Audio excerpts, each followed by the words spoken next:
All right, let's talk about lipid-lowering agents and anti-Parkinson's drugs. So first, let's talk about fat metabolism and the types of cholesterol.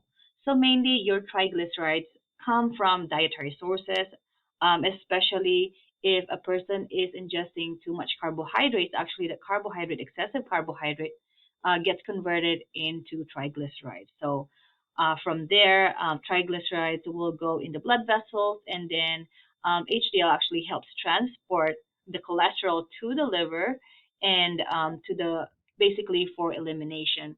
Now we also have LDL. So LDL leads to the deposition of plaque in the blood vessels. So this is actually what we call bad cholesterol. And so here's the difference between the good cholesterol and bad cholesterol. All right, so bad cholesterol again is your LDL. So what happens here, this accumulates in the arteries, causing some blockage or development of plaque that can impair the circulation, especially in the coronary arteries. Now you have the good cholesterol, which is your HDL or high density lipoprotein, and this regulates the storage of LDL and it promotes its removal. So think about this as your cleaner cholesterol. So this cholesterol actually gets the bad cholesterol and takes it out. Now, in order to help out, you have to increase your HDL, right? And so sometimes if you have a lot more LDL and you have really low HDL, it's really that's going to be really bad. So you want to increase your HDL. Anyhow, so this is an illustration of how bad cholesterol and good cholesterol works and how they differ. So let's talk about hyperlipidemia. So hyper meaning elevated, lipidemia is basically cholesterol in the blood.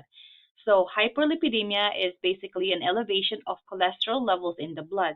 So that can either be the whole cholesterol level, right? So the total cholesterol, it can be the LDL, triglycerides, and HDL. So whenever you have your patient goes to a physical exam during their annual physical, they may have a cholesterol panel ordered. So this is what it usually includes. So it will include the total cholesterol, and your normal should be less than 200. Next is your HDL or high density lipoprotein. So for males, it should be greater than 50, and for females, they should be greater than 60.